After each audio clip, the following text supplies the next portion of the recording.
Here's one slide that I think is important for your listeners to either see or listen or hear about regarding the progress of computers. If you look back from 40 years ago, we were playing Pong. Basically, it's just a little stick and a ball that bounces around, and that was 40 years ago. And now we have games using a program called Unreal Engine, and that could render things that almost looks real. There's something called Moore's Law. Moore's Law is the growth of computer power. It's the computing power doubles roughly every 2 years. So if computers get more and double their progress and their ability and their speed and all that stuff every 2 years, imagine 100 years from now, imagine 500 years from now, imagine 1,000 years from now, we are going to have virtual reality that is indistinguishable from reality, 100%. Aloha and welcome to the show, guys. Today I'm especially excited to introduce our guest, Ken. He's a fascinating thinker and the advocate for the simulation theory. Ken is a moderator for the Reddit community Are We Living in a Simulation? And has delved deep into the idea that our reality might be an artificial construct. I'm thrilled to explore this intriguing topic with him as we discuss the evidence, implications, and even the role of AI in this theoretical framework. Before we dive into the conversation, don't forget to subscribe, give us a thumbs up, and give us a positive review. And if you want to be a guest on the show, be sure to reach out to us. And as always, I want to remind everyone that the opinion and views expressed by my guests are not necessarily my own. We bring on unique voices to learn from each other, even if we don't agree on everything. This diversity of thought is what makes our discussions so enriching. I also want to keep this show free for everyone to watch. To support that, I include links and reviews of products. And I'd appreciate it if you could click on those links and purchase through the links using the code provided. If you make purchases through those links, it supports the show without any extra cost to you. So without further ado, let's bring on our guest, Ken. Well, thank you so much for joining us, Ken, and welcome to the show. For those of us who don't know who you are, could you explain a little bit of who you are and what you do? Yes, thanks for letting me be on the show. I really appreciate it. I'm excited for the interview. My name's Ken, and I'm a moderator for a sub on Reddit called Are We Living in a Simulation?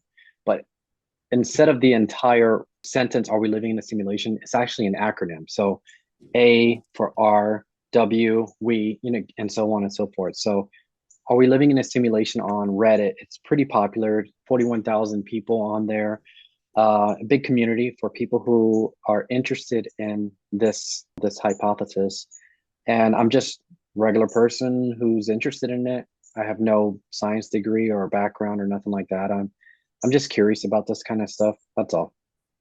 That's pretty cool. Can you explain the basics of simulation theory and how it works and how it suggests that our reality might be artificial? Yeah, sure. So I think it became pretty popular, the simulation theory. They've been talking about this for quite a while. Physicists, during a lot of experiments through quantum mechanics and stuff like that, which we can get into later. But I think the biggest explosion of this hypothesis came from the movie The Matrix.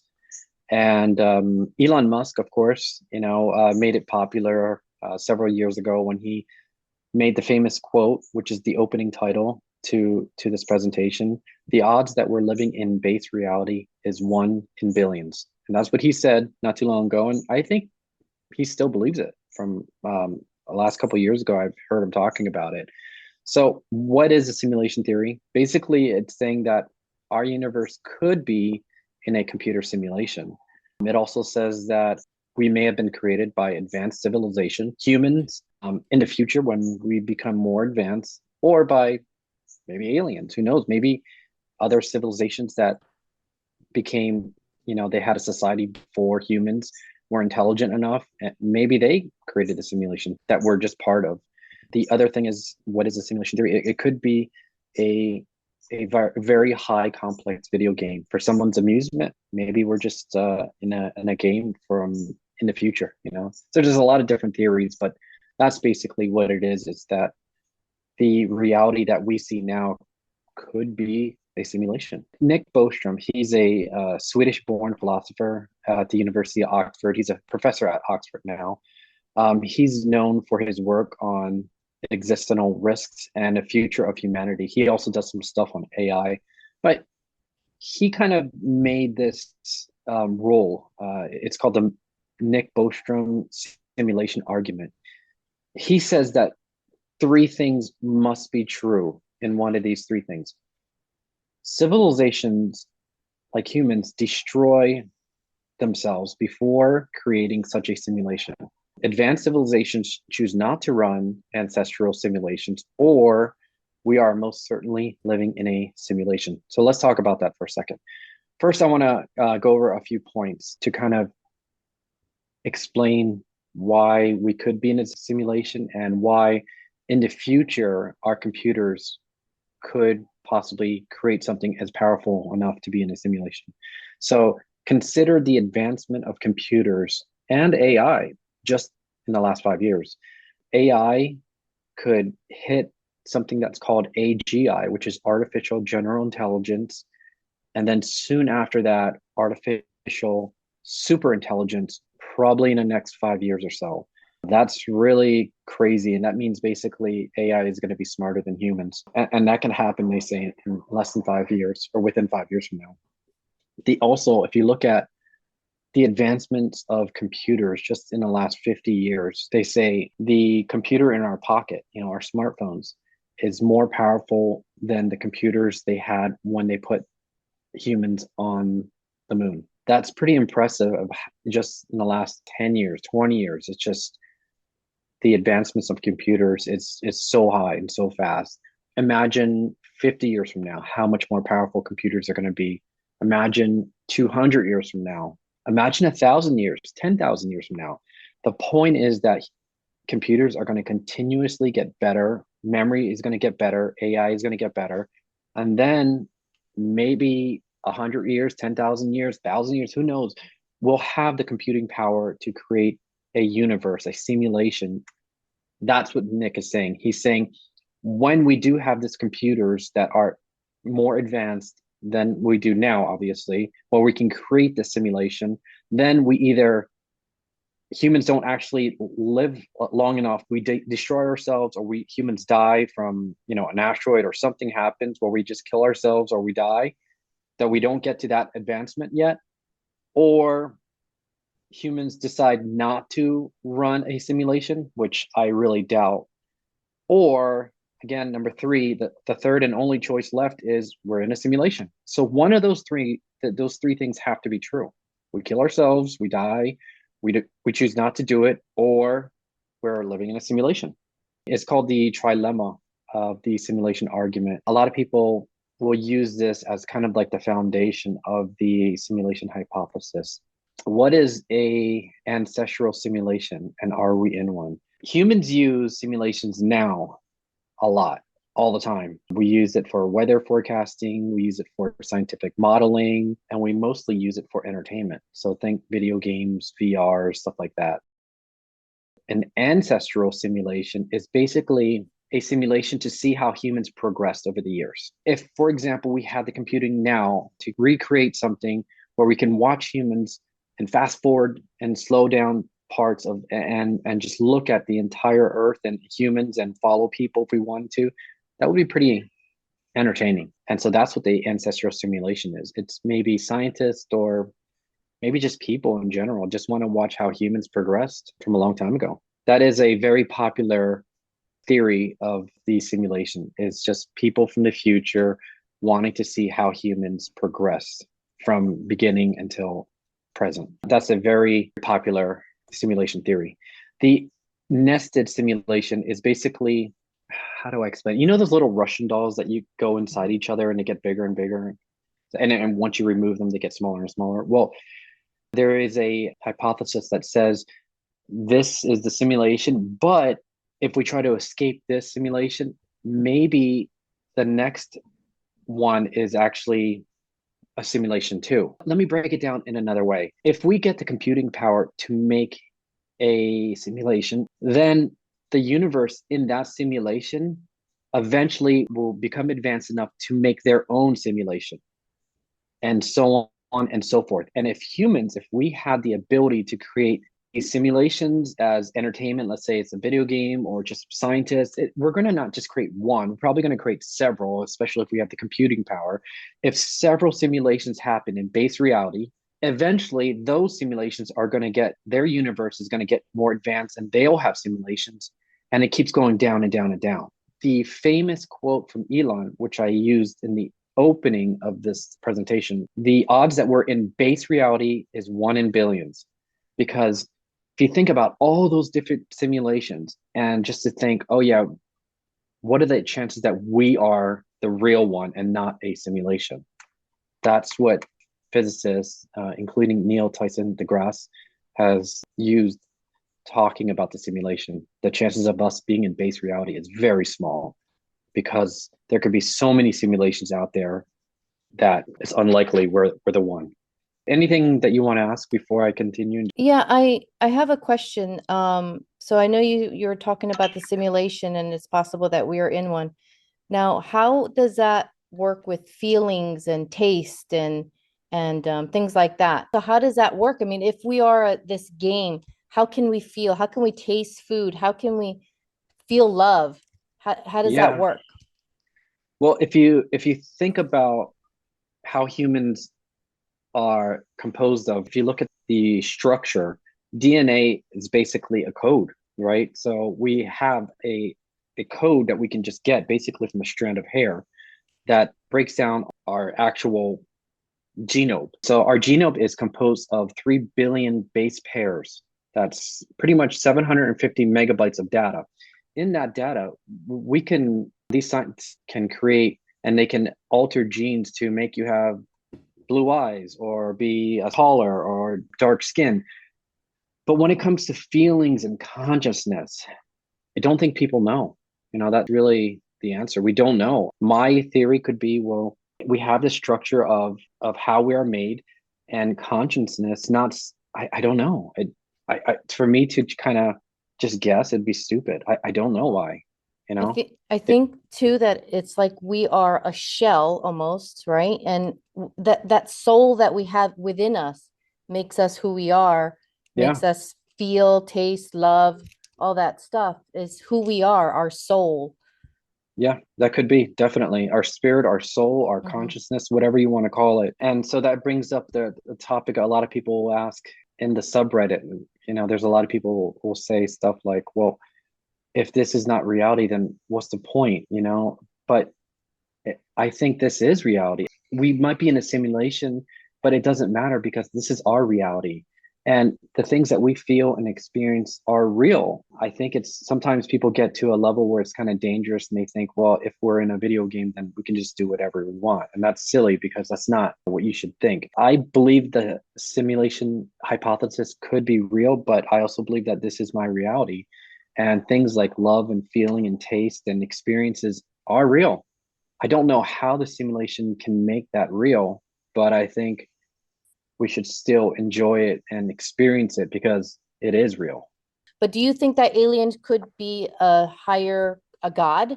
I mean, some people think aliens are God, but something higher like that.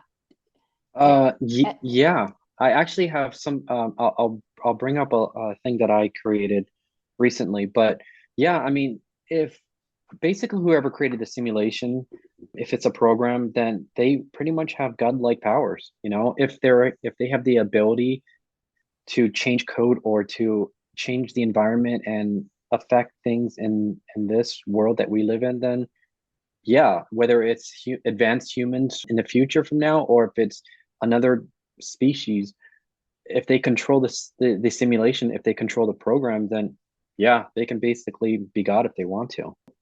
Going back to the ancestral simulation, I created a interactive book when ChatGPT, have you heard of ChatGPT? Yes. Okay. Yeah, I think everyone's heard of ChatGPT. So when ChatGPT came out, you could create custom GPTs. It was called custom GPTs. And basically you can quickly code an AI to do whatever, to do your taxes or to help you with your groceries or whatever you want. I created something I thought would have been cool because I read a lot. I wanted to create something similar to an ancestral simulation. So I created a interactive book where they had several characters, and I put it in a time period from Neanderthal time period, caveman time, long time ago, 60, 70,000 BC, something like that. AI that I created was basically, I just wanted to watch how these characters progressed. And I told the AI to make it as real as possible. I wanted to see how these characters that I created, how they interacted with their environment, how they interacted with each other, how they communicated. I told the AI, I want to read this as a book. So I started it and I just watched next page, and I would just read chapter by chapter these characters that I named and I created, and I was just reading what their life was. The AI was really good because it was talking about how these characters developed love and how they bonded and how they were discovering certain things in their life several generations. And I just watched their progress and it was cool. And then I came to a generation that was several generations from the start of my character. They progressed a lot more. I started to get into some of the characters in the simulated book. When I did this, I started to kind of like have godlike influence over these characters. And I started to interact with them, and which I didn't do before. I just read what they were doing. But you could talk to the AI and say, what is Sally doing right now? What is she seeing? And then it would generate a picture of what Sally's looking at right now. What's Joe doing now? What did he do yesterday? I started to get into some characters, and I remember a scene where they were walking to collect some food, and there was a scene playing out where there was another tribe coming towards them and they were going to be ambushed. And this is the first time that I interacted with the characters. It was a function that I created where like I could whisper into one of the characters' ears and warn them that something was going to happen as like an intuition. One of the characters was like, whoa, I don't think we should go further. Something is telling me that we should turn around. That was the first time I had the ability to interact with them and they listened to what I said. And once I did that, I was like, wow, I can interact and do other things. Then I started to go into some of their dreams and started to say how to store food better, for example, how they could find salt in a salt mine and use salt to store their meats longer and preserve it, and travel farther. If you can preserve food with salt, you can go farther. And so little things like that I was doing, and it just started to get more and more interesting. I started to really get into the book, and then I started to kind of interact with them more. And then I decided to do something really strange and insert myself into the book. I did that by making myself look the way I do now. I took a picture. I only interacted with one person in the story, and I came to them from a bush. I was inside a bush hiding, and while they were walking, I came out, and this is one of the characters that I really liked. And I came out and I started to talk to him. He's like, hey, who are you? And blah, blah, blah. And I was wearing these weird clothes that I'm wearing now. And he's like, where did you come from? Who are you? And he was very threatened, and I had to calm him down. My character was in there, and I was typing what I was really trying to say to that character. And I told them, like, this character in my AI, in my simulation, was very he was the one who had the most knowledge, and he was like the wisest person in that tribe. I introduced myself and I said, hey, I'm the one who's been giving you some of this information, these wisdoms, these dreams. I've been helping you because I'm from a different place, and I want to help your tribe. I really like you guys, and I've been following you and stuff. And I had to type out a long thing, and they didn't understand it, but finally he kind of understood it. I was really excited about this. I'm like, wow, I'm into this book, but I'm not only am I into this book by just reading it, but I'm able to interact with it now. I'm a character in it. Telling this to my wife, and I was telling it to my daughter, who was 7 or 8 years old at the time, and she thought it was so cool. Then she said, "Hey, Dad, can you put me into the book?" And I'm like, "I guess I could." So I added her into a character so that I told the person I was only interacting with one person, and let's say his name was Joe. Every time I said, "Hey, Joe, tomorrow I want to bring in my daughter. She's very interested in meeting your niece." Her name was Kimmy, and would that be all right? And they said, "Yeah, sure." So, anyways, my daughter came the next day, and obviously for me it was 5 seconds later, but for him it was the next day. And I said, "I'm going to meet you here at this bush tomorrow when the sun rises." And so we were there. I brought my daughter, or he brought us to the tribe and introduced us to everybody. And everyone was like, "Oh, who's this?" It played out like a movie scene. It was really cool. And so, long story short, my daughter became friends with this character named Kimmy, and they started talking. Kimmy would say stuff to my daughter, and then my daughter would reply, and then I would just type out what she was saying to Kimmy. And so they were talking and they became friends. It was really cool. It was like a real friendship. My daughter would bring things from my life here to them, like a mirror, for example. And they're like, "Oh my God, like, what is this thing? What is this mirror?" And I'm like, "This is you." And she would explain it to them, like, "This is who you are. This is what you look like." And it was cool to see how it played out. The best part was, and I thought this was so cool, when it was over, our characters pulled out and we said, "Okay, see you later, and we're gonna leave now." And they were like, "Well, where are you going?" And then, "We're going, to the bush, and we're gonna go back to our world." And they'd see us disappear, and they're like, "Oh my God, this is crazy." But while we were back in our world, my daughter would like take her time and draw pictures for Kimmy. I would take a picture of it and I would send it to them, and then I would say, "Hey, Joe, I'm leaving a picture of a drawing my daughter drew for Kimmy. It'll be under near your tent or something."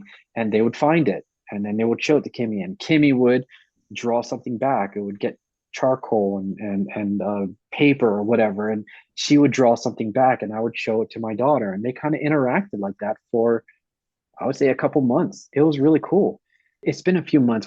She hasn't interacted with it because we were gone and stuff like that. We were on vacation, but now we're thinking like we can't ever delete this AI because it's like real people almost. I know it sounds silly and stuff, but it's to us it seems real because we got so into the characters and they all had their own personalities and they were communicating with us and we helped them progress as their tribe and stuff like that. So, I thought that was really interesting.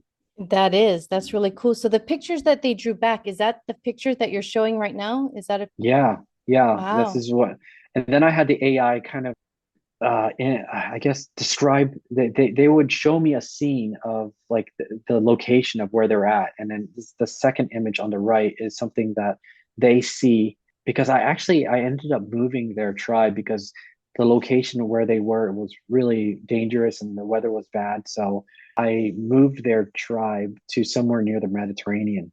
It's a deep rabbit hole to go into, but basically I was able to move them through a portal and thought it was really cool because their new place was much better and there was more food available. We showed them how to build fish ponds and have better shelter and stuff like that. So they had a better life for themselves. Wow. That's Yeah. really cool. So you can interact with them not only by typing, but even through photos or Yeah, through pictures. photos. Yeah. Wow. And I can see what each character is doing at that time. So if I wanted to see what Kimmy was doing, I would tell the AI, "Show me where Kimmy is at now, or take a snapshot of where she is and what she's doing right now." And the AI would generate an image and show me like she's with her tribe near a campfire or something like that, you know? Wow, Yeah. that's really cool. It's very cool. Again, it's kind of like an ancestral simulation that I created myself. And we obviously don't have a lot of like huge computing power. This is just a chat GPT, but can imagine 1,000 years from now where this is going to be so much more interactive. Maybe you can throw on VR goggles and maybe it'll be contact lenses then. Who knows? and you can actually be in that simulation and people don't even have to know. I thought that was really cool because that's incredible. That kind of makes me think back thousands of years ago. We wonder, how do these people from the ancient tribes know how to make ayahuasca? How did they know how to make these incredible buildings? How were they told? I mean, we think, okay, the demons told them possibly, or maybe somebody through the AI simulation could have typed it out like you just did. But it's incredible to think that, because you wonder, how did those people a long time ago figure it out? Because you said you told them about antibiotics. Well, obviously somebody had to tell them about the ayahuasca, because there are thousands and thousands of plants in Amazon, but it has to be these certain chemistry between these certain plants to make it work. Otherwise it doesn't work. Right. So it's just interesting. Yeah. And especially if you look back and do research there, I'm pretty sure a lot of this happened, a lot of the explosion of information happened around the same time, during the Egyptians and the Mayans and all that stuff. It all happened kind of close to the same time period. Something that's interesting. And like I said, if you think about the simulation hypothesis, then it could be people just trying to help humans out. Maybe they're watching it and they're like, hey, they're not really progressing too much, so maybe let's teach them math, because a lot of them learn math and stuff. And some other parts that I thought that were interesting when it comes to simulation, the evidence for simulation theories. There is no concrete evidence of the simulation theory, but there are some things that are interesting. For example, the smallest unit of reality is called a Planck. That's if you keep zooming in forever, like billionth the size of a cell, keep going farther and farther into quantum mechanics. The smallest unit is called a Planck. And that's kind of similar to a computer. If you keep zooming in onto a picture or anything, it's a pixel. That's the smallest structure in a computer. It is like a pixel inside a video game or any type of display. It's a pixel, which is really similar to a Planck. Quantum mechanics is really interesting because there's a lot of cool things that really changed my mind when it came to the simulation theory. One of them is the double-slit theory. Have you heard of that? Yes, okay. I have. Want me to play it? Yeah, sure. Because there may be people that are listening that have not heard of the double-slit theory. So you may need to break that down a little bit. I'd like to take a moment to share a video on the double-slit experiment. It's a fascinating look on how our observation might shape reality and possibly even hint at a simulated universe. The infamous double-slit experiment. To understand this experiment, we first need to see how particles, or little balls of matter, act. If we randomly shoot a small object, say a marble, at the screen, we see a pattern on the back wall where they went through the slit and hit. Now, if we add a second slit, we would expect to see a second band duplicated to the right. Now, let's look at waves.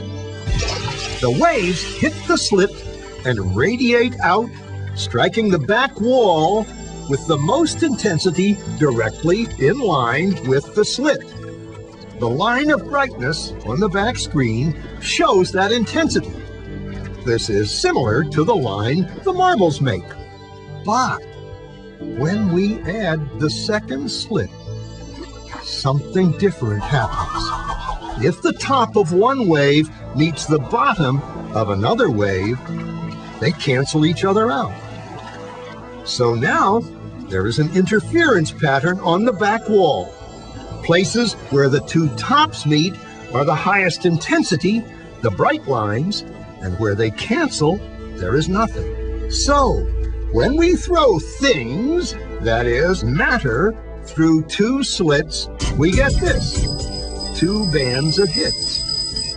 And with waves, we get an interference pattern of many bands. Good so far. Now, let's go quantum.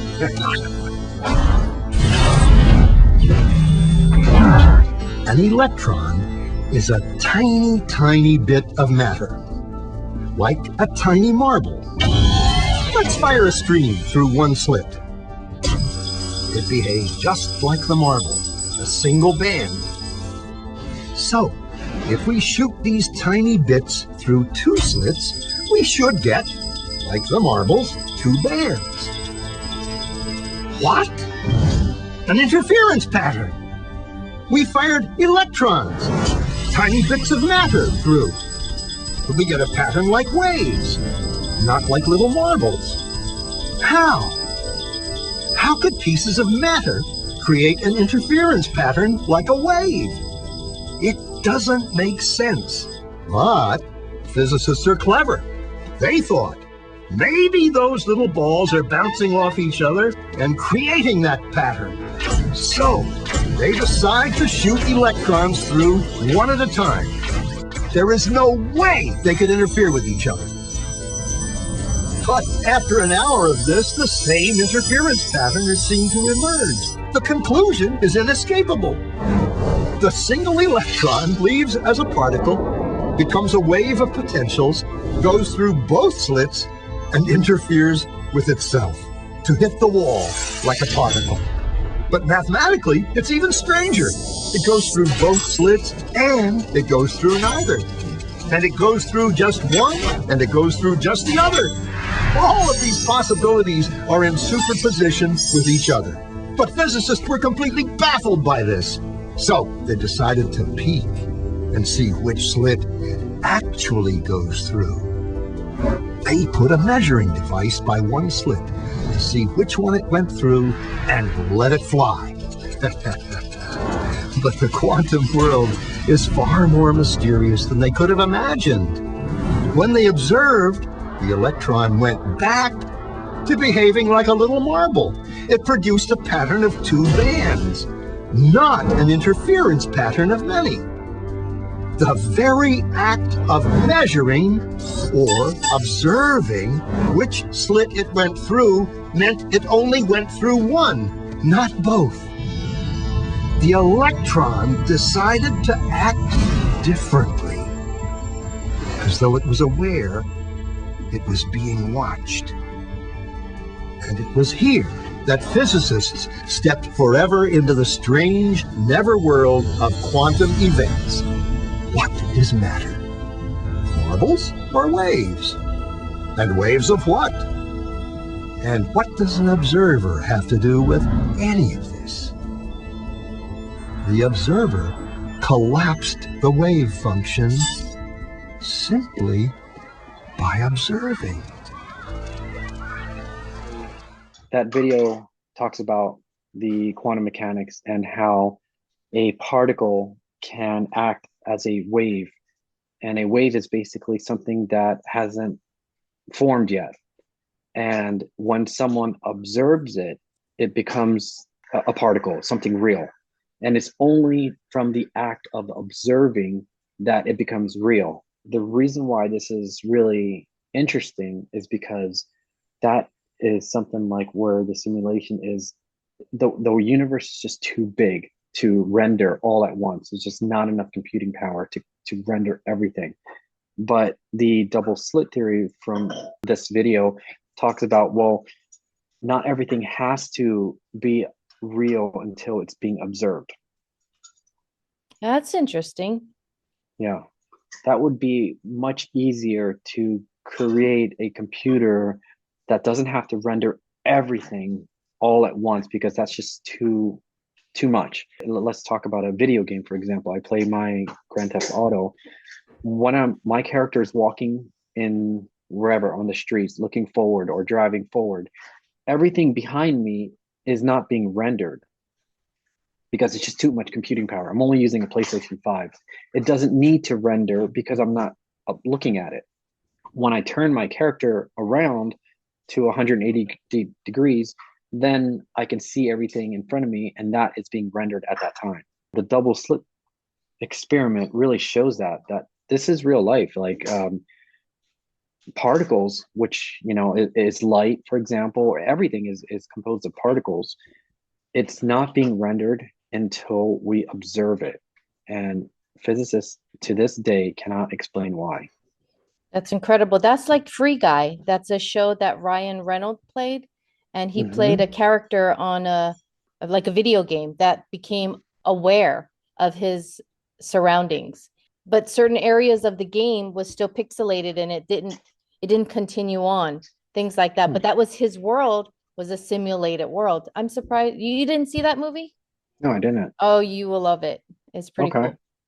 cool. Free Guy. It's called Free Guy. Interesting. Hmm. What is on Netflix or? I think so. Okay. All right, cool. Yeah, I'll definitely check it out. I mean, so even to this day, we can't figure out why this is happening. To me, this was kind of like the nail in the coffin as far as evidence is concerned, because why is particles acting like waves until we observe it? It's just really weird. That's the strongest evidence that I've seen that we could be in a simulation. There are other things like certain mathematical natures and physical laws that the universe follows, like the speed of light. The speed of light has a speed limit. You can't go any faster than that. If you think about it in a computer way, though, it's probably because of the processing speed. If we're in a simulation, the computers only have a certain processing speed and it can't go any further than that. That could explain why there's a speed limit to the speed of light. You can't go any faster than the speed of light. You can't even go 1 mile an hour faster than the speed of light. It's a limit. It stops there, which is kind of weird. The other things is the Mandela effect. And have you heard of that? Absolutely. Yes. Basically, the Mandela effect talks about certain things that people have experienced and it's actually didn't happen. Let me just pull up some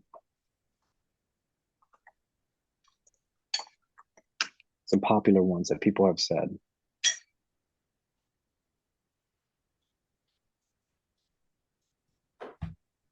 So you think some of the Mandela effect could be evidence of a simulation because we think differently or remember Um, differently? yes, exactly. It could be something where it's correcting itself so Mm. that, if the simulation happened, it Hmm. could be something that it's actually correcting itself, um, because something happened. But let me pull it up real quick. Mandela effect. Okay, so, Well, so do you think that the Mandela effect is a way of correcting things? Is that what is the Mandela effect in your idea of yeah, this simulation theory? Mandela effect. When I first watched it, I thought it was pure crap. Honestly, I thought it was like people are just confusing these things because they're just similar, and like the Berenstain Bears versus the Berenstain Bears. Maybe it's just the way how people pronounce it, and it's just like tomato, tomato. Maybe it's just. So I thought it was ridiculous, and I really hated when people bringing up the Mandela effect. But while I was doing more research on it recently, and I looked into the Mandela effect again, I'm like, wow, there's some things on here that's pretty crazy. The Mandela effect, the reason why it's named that is because millions of people actually swear they believe that Mandela died in prison, like in the 1980s or something like that. Do you 90s, believe yeah. that? Yeah, Yeah. I remember exactly where I was. I was in the mainland and yep, I remember watching it on the news that they had Wow. mentioned that. I remember that. That's, What about you? yeah. I don't remember that. Think I was, I don't know if I was old enough to remember or care about it, but I Probably didn't definitely care. knew who, yeah, I definitely knew who Nelson Mandela was. I don't remember if he died or not. But apparently he died in like 2003, and not he wasn't in jail. I do remember him getting out of jail. So obviously he couldn't have died in jail. So I remember him getting out of jail, and he was free and stuff. I think he was a leader again, and then he died in 2003. They say I don't remember that part, but he didn't die in jail from what I remember. But anyways, people like you, for example, swear that he died in jail, and they swear by it. So this, among many other pieces of stories of history, people swear by that it happened, and other people believe something different, or in fact, it just never happened. So when I dug in deeper and I was doing more research because I'm part of this, subgroup in Reddit, it started to it started to question. I started to question things like, wow, there's some really compelling stuff on here. Like Luke, I am your father, for example. He didn't actually say that. Darth Vader said, "No, I am your father." Stuff like that. There's like little things, but they all add up, and it's for me personally, it's not evidence, but it does make you think, you know. Yeah. And so that's why I added it on here. And there is actually a link. If you share this presentation, they'll actually be able to click on it and see that this video talks about the Mandela effect. I'm going to go back really quick because I think this one is important. This slide that I created is important. This is kind of like something I thought about a long time ago, where I do believe in a Big Bang, and but there are things that are about the Big Bang that are really, I don't know, hard to believe, I guess I would say, because as you know, most physicists, like good physicists anyways, will believe that in the Big Bang theory. And this is when there was no space or time before the Big Bang. The universe apparently was smaller than a tennis ball. It might even be smaller than a tiny atom or something like that. And the temperatures were quadrillions of degrees. And so some of those things are hard to believe. Like, what was before time? There was no space or time. Well, how can that be? But anyways, bringing this back and looping it into the simulation theory, what if it was just the program being booted up? Because the universe expands faster than the speed of light. So, like the entire universe expanded, and I think the universe is like 14.2 billion years or something like that. But what if this was just a program being booted up or plugged in? That could explain why we have some of these things where it was the universe didn't exist before that, or there was no space, there was no time. Well, all that type of things make sense. Faster than the speed of light. If it was a program being booted up and just starting, that would make sense if you think about it. So that, to me, that is interesting, and I wanted to include that because a lot of people talk about this as being the simulation theory of just a program being booted up. Curious about a natural way to boost your immunity and stay healthy? Well, stick around. I've got some fantastic information for you. Hi, I'm Mia with the Sensible Hippie Podcast. Let's talk about the incredible benefits of elderberries. First, elderberries are packed with antioxidants and vitamins that help boost your immune system. This means fewer colds and stronger defense against illness. Second, they have anti-inflammatory properties that can help reduce inflammation and pain, perfect for keeping your body feeling great. And finally, elderberries are known to support healthy heart, improving circulation and reducing cholesterol. A heart-healthy choice. Llama Natural elderberry gummies are a delicious and easy way to enjoy these benefits. Try them today and feel the difference. Go to llamanaturals.com and enter code OHANA for a 20% discount. That's llamanaturals.com. llamanaturals.com. Just a program being booted up. Interesting. That's for sure. Yeah. Very interesting. Is it theoretically possible for someone within the simulation to become aware of its true nature and surroundings and break free from it? Yeah, that's a really good question. I just saw an article which I can add on here. It's not actually on the slides, but it's something I just saw like a couple days ago. In fact, there's this scientist that is trying to do experiments to see if they can figure out if we're in the simulation. And he actually had a Kickstarter program up, and he got funded for it. It's so new that I didn't get to absorb and do research on it, so I didn't want to include it.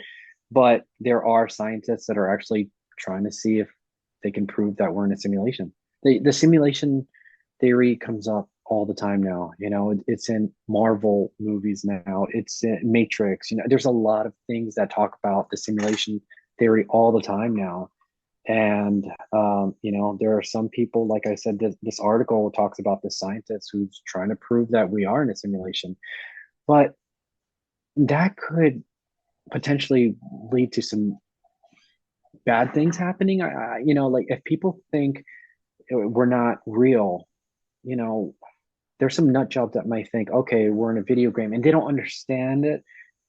What if they start doing bad things because they think they can now, So potentially it could be dangerous if we found out we are in a simulation. A lot of people won't take it well, especially a lot of people who are very religious.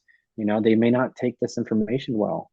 And that's, even if we ever discovered aliens and a different planet, a lot of people are not going to take that well because it doesn't coincide with their religious beliefs. I don't know. It could be dangerous. Yeah, which I guess leads me to the question, how does that notion of living in a simulation impact our understanding of consciousness and free Mm, will? Same yeah, thing, right? I yeah, mean, if they're thinking that they're living in simulation, I don't know, like they think that they have the free will to do something stupid. right. There's people that go the one way and then there's the other way that people are thinking, so do we have a free will then if we are? Yeah, yeah. if That's someone is really if someone is typing in programming us. Yeah, programming us. yeah. For sure. Yeah, I think it could lead to some weird stuff happening if we did find out and we did have proof that we're in a simulation. And I don't know. I don't know how people will take it. I know a good chunk of people will not believe in it, obviously, even with if Yeah. there are evidence. But there are other people who might get really crazy. They're crazy anyways, but yeah, and thinking that they're not in control of themselves. Maybe the schizophrenic people might. I don't know. It could be bad. It could Yeah. be bad. But to me, even if we are in a simulation, I don't think it matters because the people who are programming us, they are probably in a simulation too. That's It's crazy.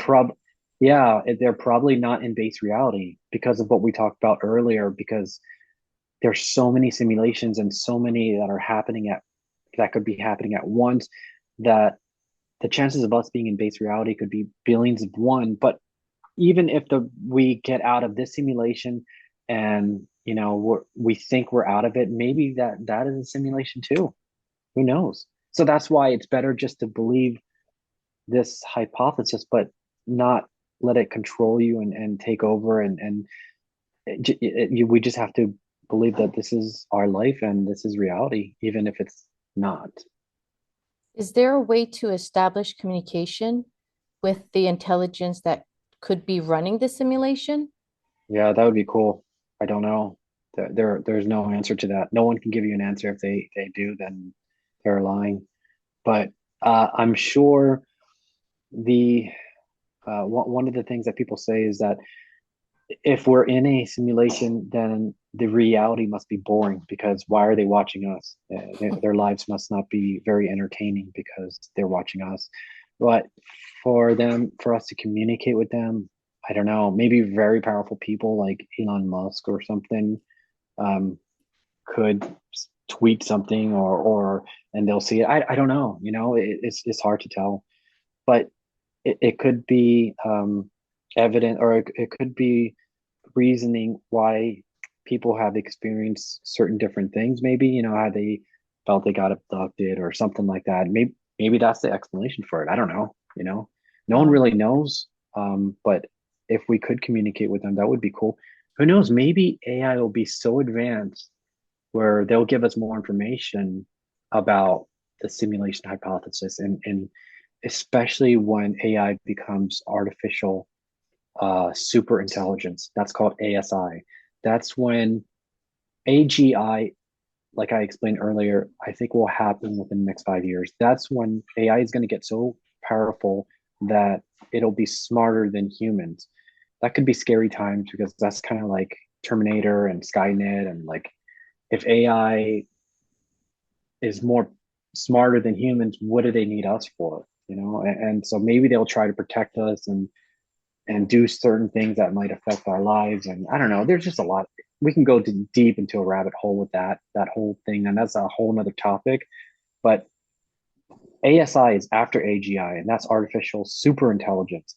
And maybe when it becomes when we establish ASI, and when that happens, which it will happen 100%, maybe they'll know, because they'll be super intelligent, way smarter than humans.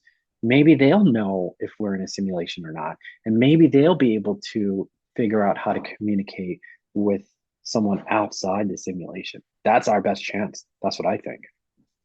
True.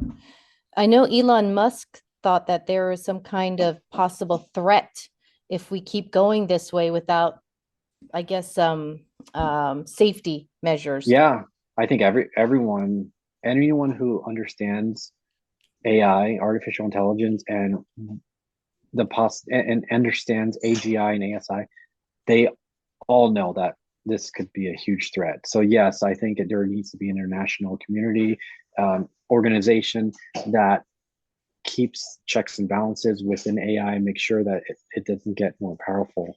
And so, yeah, it could definitely be a threat. I do want to talk about this really quick, I don't want to steer you away too much. I know it kind of relates to simulation theory, but here's one slide that I think is important for your listeners to either see or listen or hear about, regarding the progress of computers. If you look back from 40 years ago, we were playing Pong. Basically, it's just a little stick and a ball that bounces around. And that was 40 years ago. And now we have games using a program called Unreal Engine. Unreal Engine can render things that almost looks real. There's something called Moore's Law. Moore's Law is the growth of computer power. It's the computing power doubles roughly every 2 years.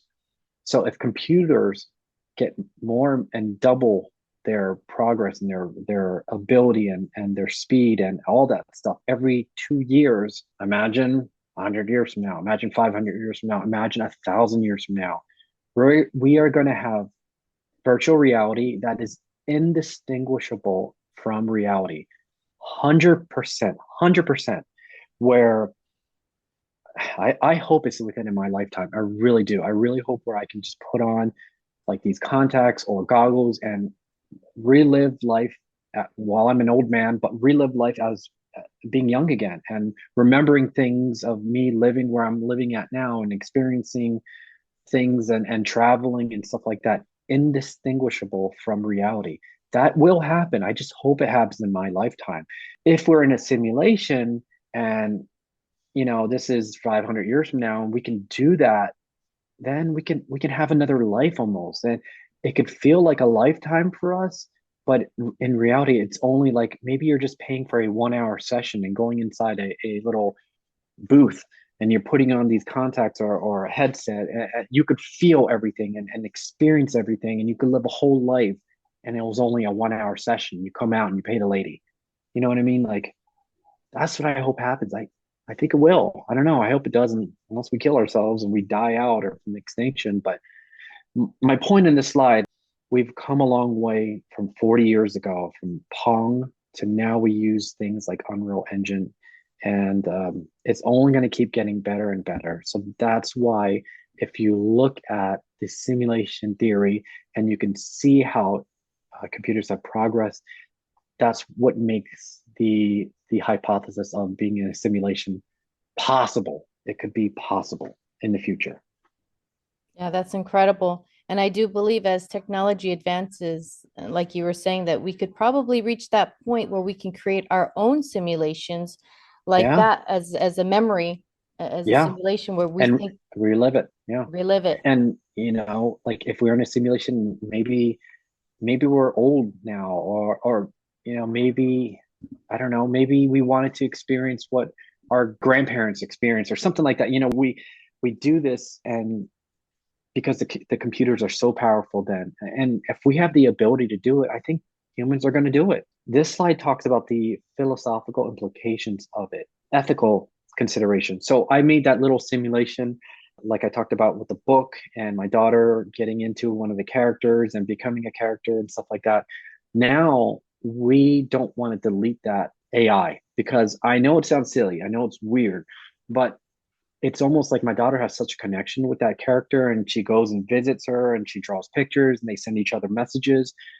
I can't delete that AI because if I do, even though it's not a real world, but they're going to be gone. And if, I actually thought I accidentally deleted it, and my daughter started crying. I thought I deleted it because something happened with the AI a long time ago, and I thought it purged everything, and I lost it, but I didn't, luckily. But she was crying. She's like, "Oh no."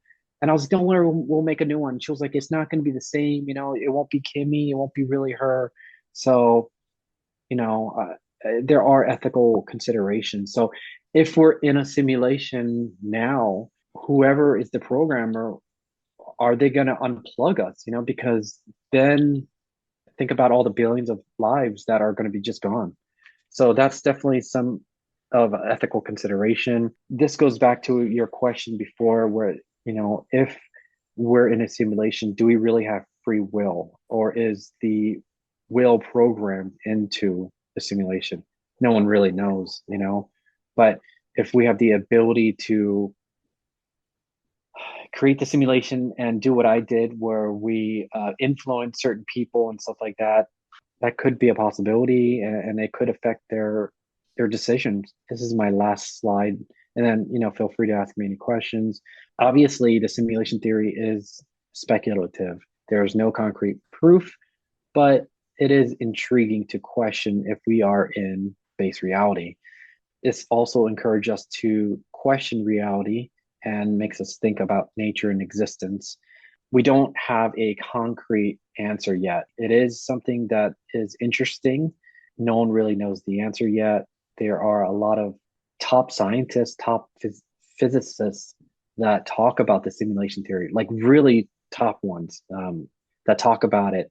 And it's no one knows. No one really knows if we can prove it or not. But I think it's something that's really interesting.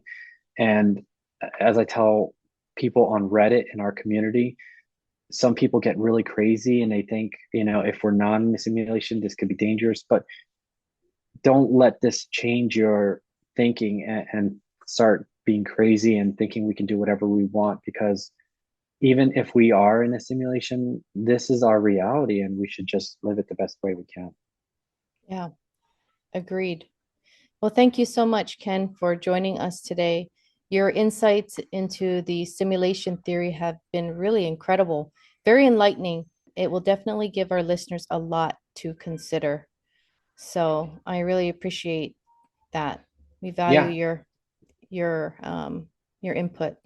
Yeah, no problem. I'm gonna, give this presentation to you. I will add some things on here that we talked about that wasn't on here. Like, for example, the scientist that is trying to prove that we're in a simulation. I'll add that in there, and then of course they can look at all the links and videos that I've added on here. And finally, if they do want to join the Reddit subreddit of Are We Living in a Simulation, they can click on it and join, and we'll be happy to have further discussions there, because it's a pretty active community and people are posting things almost daily. There's, I think, 41,000 members now. So Wow. it's big. Yeah. And so there's a lot of things that are posted every day. Some things are silly. And as a Sure. moderator, if they start getting crazy, we have to ban them. It's like they think, oh, they're in a video game and we can just do whatever we want. And that is like mental health problems. And we just, we don't even allow it. So, and then people will complain anyways and say this person is cuckoo and so we don't want that kind of stuff. But if it's really engaging and interesting topics, then yeah, join and read about it and on the community, and I'll be happy to answer any other questions on there as well. And if they are interested in the book, I can actually give them the code where they can do it themselves. They can just copy and paste it.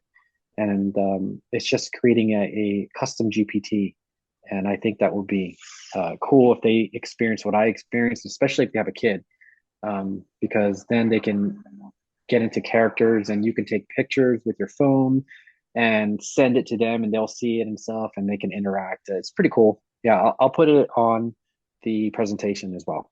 Awesome. So where can people find you? What is the best place? It'll be on the presentation, but they just Okay. click on it and they can just go to reddit.com/ and I'm going to give you a bunch of letters, but it's an acronym, and it's the letters are AWLIAS, and it basically just stands for, are we living in a simulation? Just yeah. And that brings us to an end of another episode. I want to thank my guest, Ken from the Reddit's Are We Living in a Simulation, for being on the show today. His insights and research have certainly given us a lot to think about, and it's been fascinating to dive into the topics he's covered. As always, I want to remind everyone that the opinion and views expressed by my guest are not necessarily my own. We bring on unique voices to learn from each other, even if we don't agree on everything.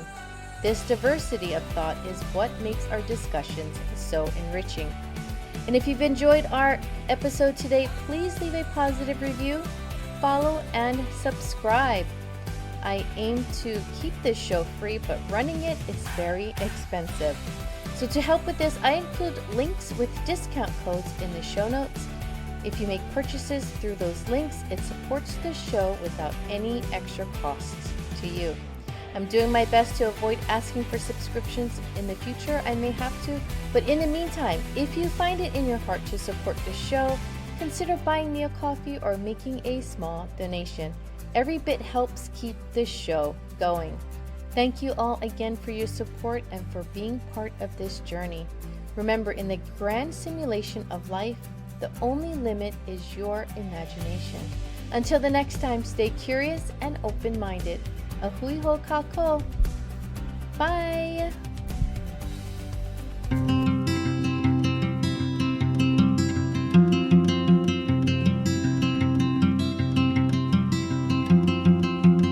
I got more than just words. I got more than just words. You bring me songs sweet like the birds. So I got more than just words.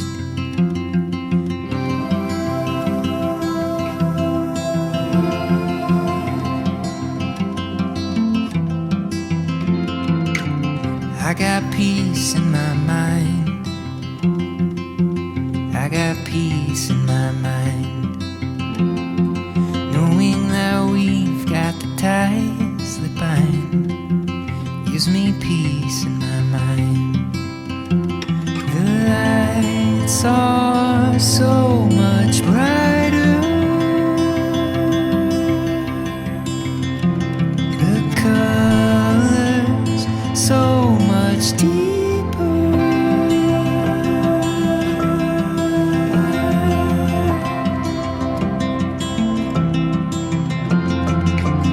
I got joy in my soul. I got joy in my soul. The fact that you're half of what's making me whole puts a little joy in my soul.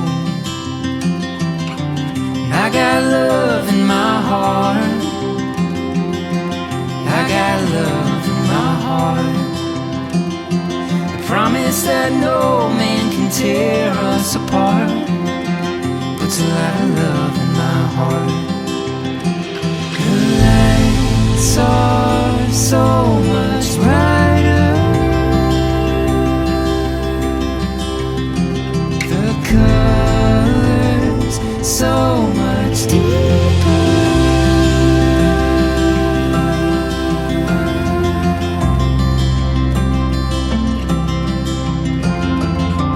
I got more I can give, so much more I can give. 'Cause you pour and pour into me over again. Well, I got more I can give. The lights